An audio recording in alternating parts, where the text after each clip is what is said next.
सतगुरु के रूप में बाबा के राय है, सब पतित से पावन बन रहे हैं। जितना जो बनेगा वह सर्विस से दिखाई पड़ेगा। अभी आसुरी अवगुणों को छोड़ना है, नहीं तो ऊंच पद पा नहीं सकेंगे।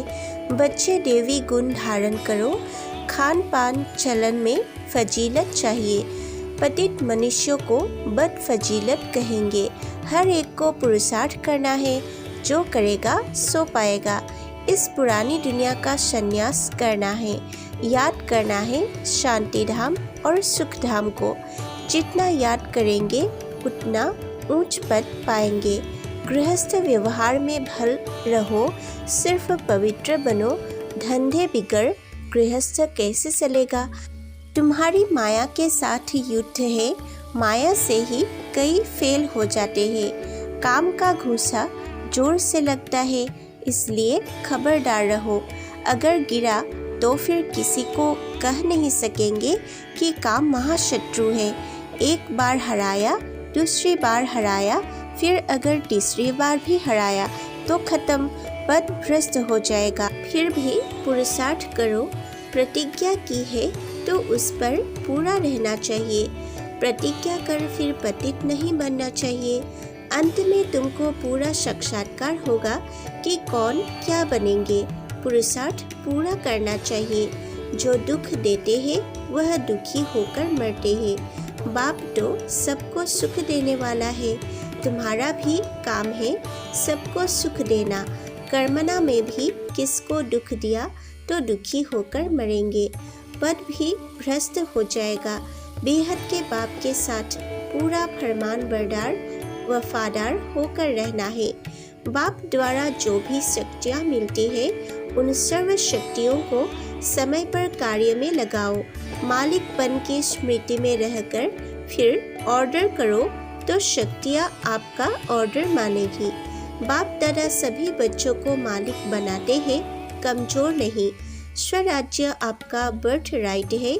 यह बर्थ राइट कोई भी छीन नहीं सकता। शिक्षक के रूप में बाबा के शिक्षाएं हैं। मैं बहुत जन्मों के अंत वाले साधारण मनुष्य तन में प्रवेश करता हूँ। सूक्ष्म वतनवासी संपूर्ण ब्रह्मा में नहीं आता हूँ। मैं कृष्ण की आत्मा नहीं हूँ, न ही ब्रह्मा विष्णु शंकर की आत्मा हूँ। मैं परमपिता परमात्मा हूँ, जिसको शिव परमात्माए नमः कहा जाता है।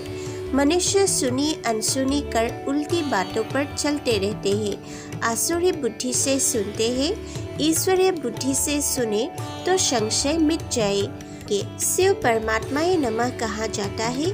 ब्रह्मा विष्णु शंकर को देवता कहा जाता है। भगवान ही भक्तों का रक्षक है, वही सबको सद्गति देंगे। तुम ब्राह्मण संगम पर पाप से वर्षा ले रहे हो, बाकी सब है कलयुग में।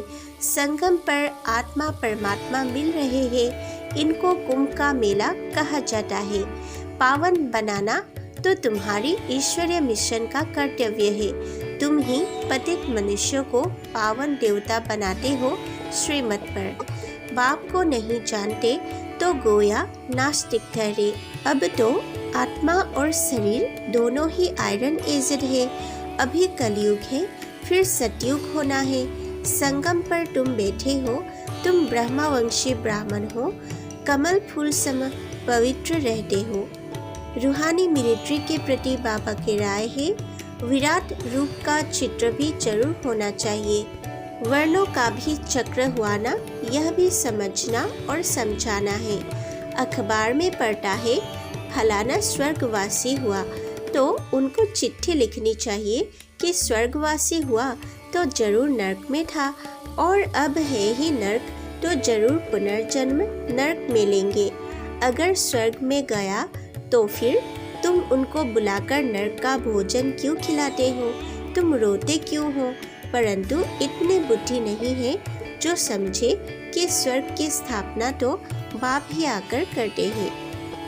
वरदान, मालिकपन की स्मृति से शक्तियों को ऑर्डर प्रमाण चलाने वाले स्वराज्य अधिकारी भव। स्लोगन, त्रिकालदर्शी स्थिति में स्थित रहकर हर कर्म करो तो सफलता मिलती रहेगी। ओम शांति। अगर आप इस रूहानी सेवा में सहयोगी बनना चाहते हैं तो कृपया हमारे चैनल को सब्सक्राइब कीजिए, लाइक कीजिए और ईश्वरीय परिवार में